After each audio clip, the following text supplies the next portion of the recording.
විත්තිකරුවන් විත්තිකුඩුවේ සිට මෙම ප්‍රකාශ කිරීමෙන් පසු විවෘත අධිකරණයේ විදුලි බුබුලු නිවා දමා විදුලි පංකා ක්‍රියා විරහිත කර අධිකරණ ශාලාව නිශ්ශබ්ද කරනු ලැබුවා.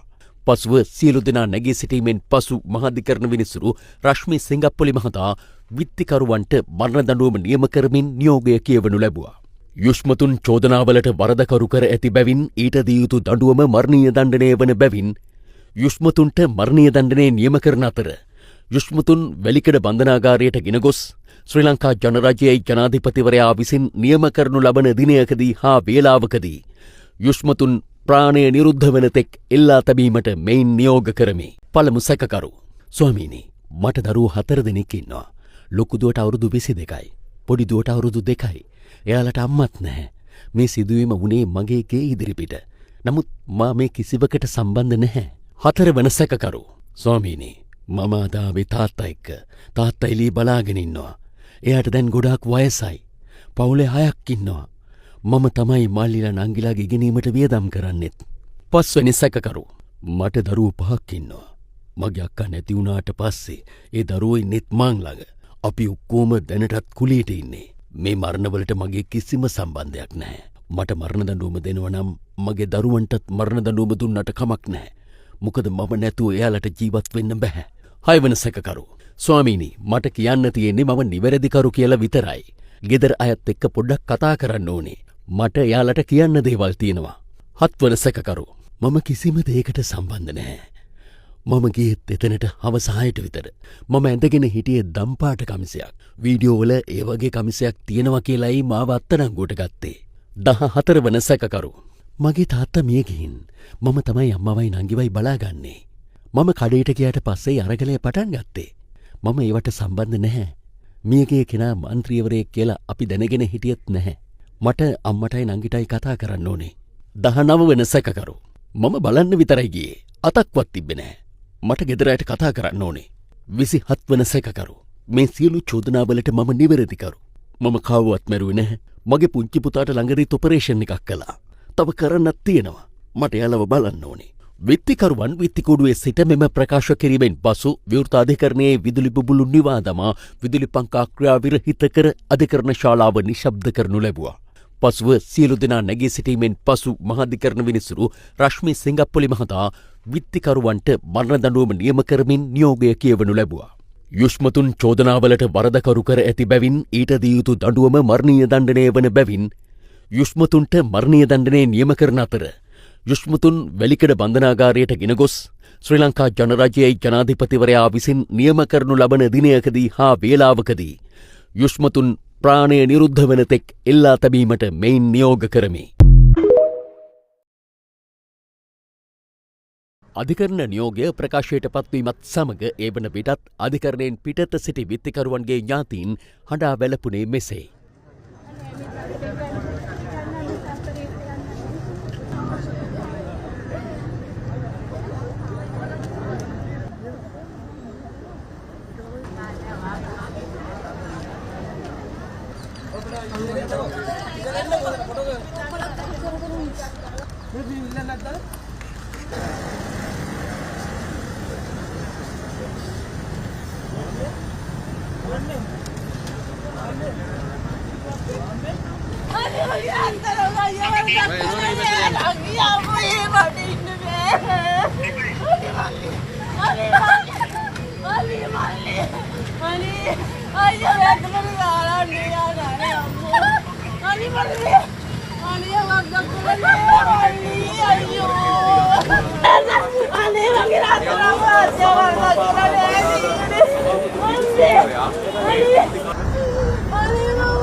අනතුරුව මරණ දඬුවම නියම වූ වරදකරුවන් 12 දෙනා බන්ධනාගාරයේ වෙත රැගෙන ගියා.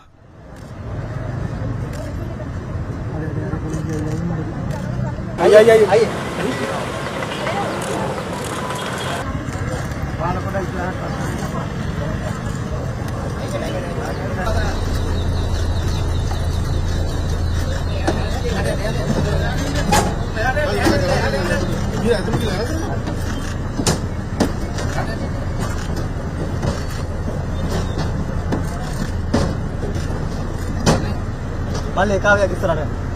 එකක්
අරගලයේ පැවති සමයේ 2022 මැයි 9 වෙනිදා ශ්‍රී ලංකා පොදුජන පෙරමුණේ පොළොන්නරුව දිස්ත්‍රික් පාර්ලිමේන්තු මන්ත්‍රී අමරකීර්ති අතුකෝරළ හා ඔහුගේ ආරක්ෂක නිලධාරී පොලිස් සැරයන් ජයන්ත ගුණවර්ධන නිට්ටඹ නගර මැදයේදී ප්‍රචණ්ඩකාරීව හැසිරුණු පිරිසකගේ අමානුෂික පහර දීමකින් ඝාතනයට ලක් වුණා.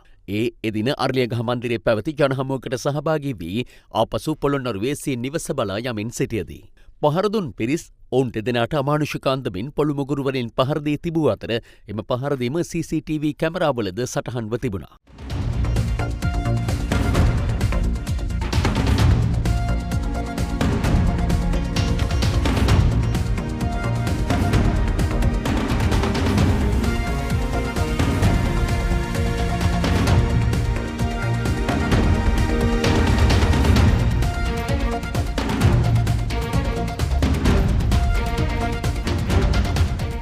ඝාතනය පිළිබඳ විමර්ශන දියත් කරුණේ අපරාධ පරීක්ෂණ දෙපාර්තමේන්තුවේ සංවිධානාත්මක හා මනුෂ්‍ය ඝාතන විමර්ශන කොට්ඨාසයේ එවක අධ්‍යක්ෂ ජ්‍යෙෂ්ඨ පොලිස් අධිකාරී හේමාල් ප්‍රශාන්ත මහතාගේ ප්‍රධානත්වයෙන්.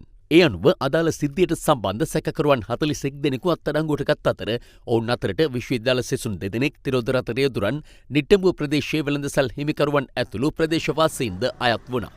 එම ම්ලේච්ඡ ද්විත්ව ඝාතනය සම්බන්ධයෙන් අත්තනගල්ල මහේස්ත්‍රාත් අධිකරණයේ පැවති මූලික නඩු කටයුතු වලින් අනතුරුව නීතිපතිවරයා විත්තිකරුවන්ට එරෙහිව ගම්පහ මහාධිකරණය හමුවේ අධිචෝදනා ගොනු කළා. මෙම නඩුව විභාග කිරීම සඳහා විශේෂ විනිසුරු මඩුල්ලක් පත් කරන ලෙස නීතිපතිවරයා අගවිනිසුරුගෙන් ඉල්ලීමක් කර තිබූ අතර ඒ අනුව ත්‍රිපුද්ගල විශේෂ මහාධිකරණ විනිසුරු මඩුල්ලක් පත් කෙරුණා. එම මඩුල්ලේ සභාපති ලෙස මහාධිකරණ විනිසුරු සහන් මාපා බණ්ඩාර මහතා පත් කළ අතර රශ්මි සිංගප්පුලි හා රශන්ත ගොඩවෙල යන මහාධිකරණ විනිසුරුවරුන් දෙදෙනා එහි සෙසු සමාජිකයින් ලෙස පත් කරනු ලැබුවා. නීතිපතිවරයා අධිචෝදනා 14ක් යටතේ විත්තිකරුවන් 41 දෙනාට එරෙහිව මෙම නඩුව පවරා තිබූ අතර එම විත්තිකරුවන්ගෙන් 13 වෙනි සහ 31 වෙනි විත්තිකරුවන් නඩු විභාගයේ අතරතුරදී මිය ගොස් තිබුණා. 39 වෙනි සහ 40 වෙනි විත්තිකරුවන් අධිකරණයේ මගහැර පලා ගොස් ඇති අතර ඔවුන් නොමැතිව අනතුරුව නඩුව විභාග කෙරුණා. මෙම නඩුව තීන්දුව සඳහා ඉකුත් ජනවාරි 14 වෙනිදා කැඳ වූ අවස්ථාවේදී නඩුවට අදාළව ලිඛිත දේශන ඉදිරිපත් කිරීමේදී නීතිපතිවරයාගේ ඇති වූ ප්‍රමාදයක් හේතුවෙන් තීන්දුව ප්‍රකාශයට පත් කිරීම විනිසුරු මඩුල්ල අද දිනට කල් තැබුවා. විශේෂත්වය වන්නේ අද දිනේ මෙම නඩු තීන්දුව ප්‍රකාශයට පත් කෙරුණේ බෙදුණු නඩු තීන්දුවක් ලෙසයි.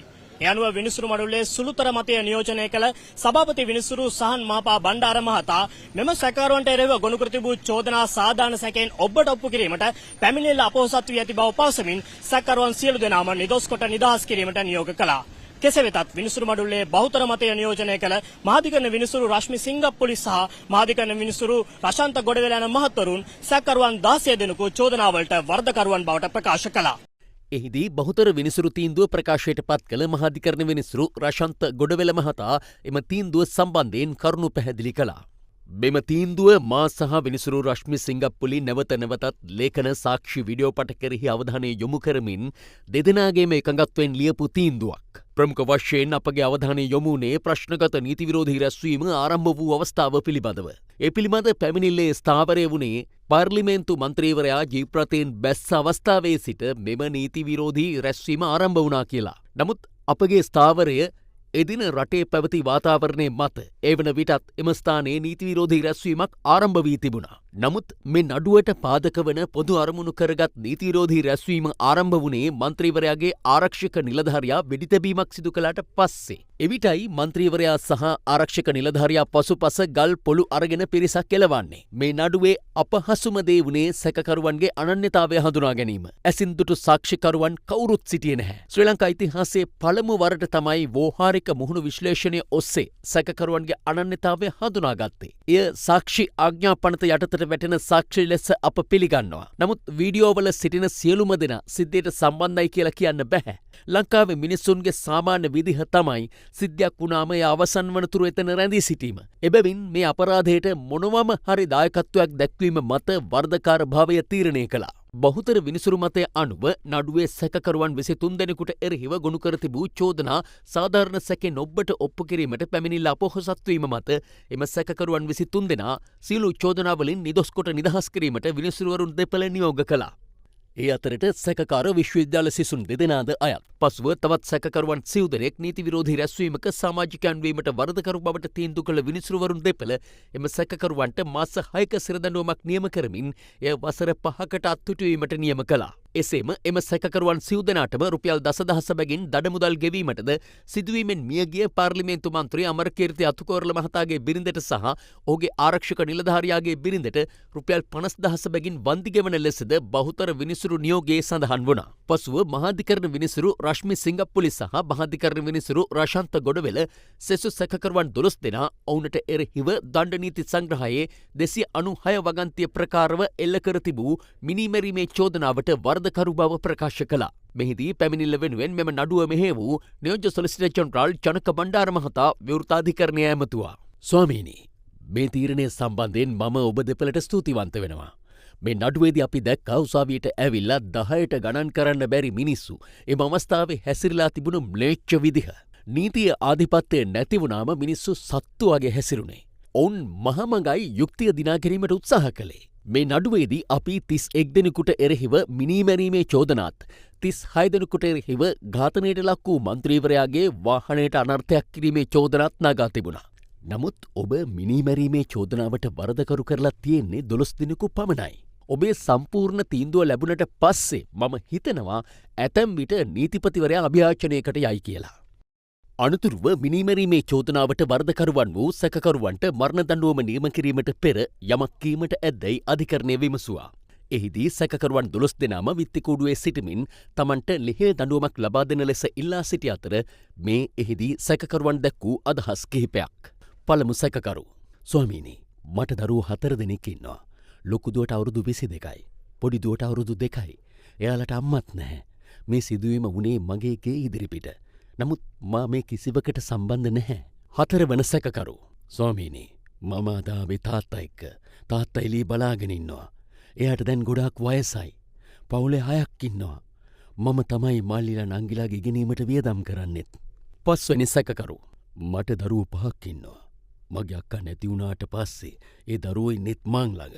අපි ඔක්කොම දැනටත් කුලියට ඉන්නේ. මේ මරණවලට මගේ කිසිම සම්බන්ධයක් නැහැ. මට මරණ දඬුවම දෙනවා නම් මගේ දරුවන්ටත් මරණ දඬුවම දුන්නට කමක් නැහැ. මොකද මම නැතුව එයාලට ජීවත් වෙන්න බෑ. 6 වෙනි සැකකරු: ස්වාමීනි, මට කියන්න තියෙන්නේ මම නිවැරදිකරු කියලා විතරයි. ගෙදර අයත් එක්ක පොඩ්ඩක් කතා කරන්න ඕනේ. මට එයාලට කියන්න දේවල් තියෙනවා. 7 වෙනි සැකකරු: මම කිසිම දෙයකට සම්බන්ධ නැහැ. මම ගියෙත් එතනට හවස 6ට විතර. මම ඇඳගෙන හිටියේ දම්පාට කමිසයක්. වීඩියෝවල ඒ වගේ කමිසයක් තියෙනවා කියලායි මාව අත්අඩංගුවට ගත්තේ. 14 වන සැකකරු: මගේ තාත්තා මිය ගිහින් මම තමයි අම්මවයි නංගිවයි බලාගන්නේ. මම කඩේට ගියාට පස්සේ අරගලය පටන් ගත්තේ. මම ඒවට සම්බන්ධ නැහැ. මියගේ කෙනා මන්ත්‍රීවරයෙක් කියලා අපි දැනගෙන හිටියෙත් නැහැ. මට අම්මටයි නංගිටයි කතා කරන්න ඕනේ. 19 වෙනි සැකකරු: මම බලන්න විතරයි ගියේ. අතක්වත් තිබ්බේ නැහැ. මට ගෙදර අයට කතා කරන්න ඕනේ. 27 වෙනි සැකකරු: මේ සියලු චෝදනාවලට මම නිවැරදිකරු. මම කාවවත් මැරුවේ නැහැ. මගේ පුංචි පුතාට ළඟදීත් ඔපරේෂන් එකක් කළා. තව කරන්නත් තියෙනවා. මට යාලව බලන්න ඕනේ. විත්තිකරුවන් විත්තිකුඩුවේ සිට මෙම ප්‍රකාශ කිරීමෙන් පසු විවෘත අධිකරණයේ විදුලි බුබුලු නිවා දමා විදුලි පංකා ක්‍රියා විරහිත කර අධිකරණ ශාලාව නිශ්ශබ්ද කරනු ලැබුවා. පසුව සියලු දෙනා නැගී සිටීමෙන් පසු මහාධිකරණ විනිසුරු රශ්මි සිංගප්පොලි මහතා විත්තිකරුවන්ට මරණ දඬුවම නියම කරමින් නියෝගය කියවනු ලැබුවා. යුෂ්මතුන් චෝදනාවලට වරදකරු කර ඇති බැවින් ඊට දිය යුතු දඬුවම මරණීය දණ්ඩනය වන බැවින් යුෂ්මතුන්ට මරණීය දණ්ඩනය නියම කරන අතර යුෂ්මතුන් වැලිකඩ බන්ධනාගාරයට ගෙන ගොස් ශ්‍රී ලංකා ජනරජයයි ජනාධිපතිවරයා විසින් නියම කරනු ලබන දිනයකදී හා වේලාවකදී යුෂ්මතුන් ප්‍රාණය නිරුද්ධ වන තෙක් එල්ලා තැබීමට මෙයින් නියෝග කරමි. අධිකරණ නියෝගය ප්‍රකාශයට පත්වීමත් සමග ඒ වන විටත් අධිකරණයෙන් පිටත සිටි විත්තිකරුවන්ගේ ඥාතීන් හඬා වැළපුණේ මෙසේ.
අනතුරුව මරණ දඬුවම නියම වූ වර්ධකරුවන් 12 දෙනා බන්ධනාගාරය වෙත රැගෙන ගියා.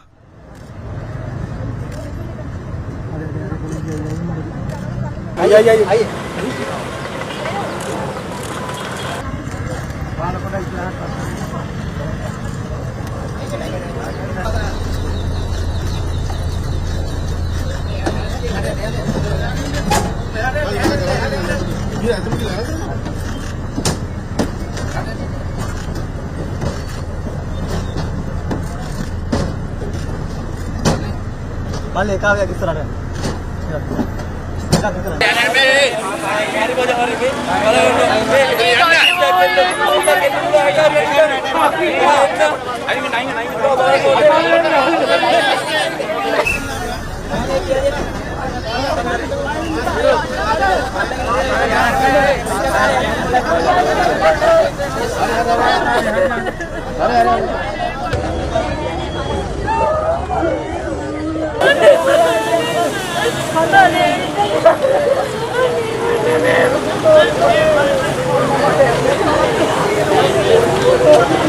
हमने को आपत्ति किया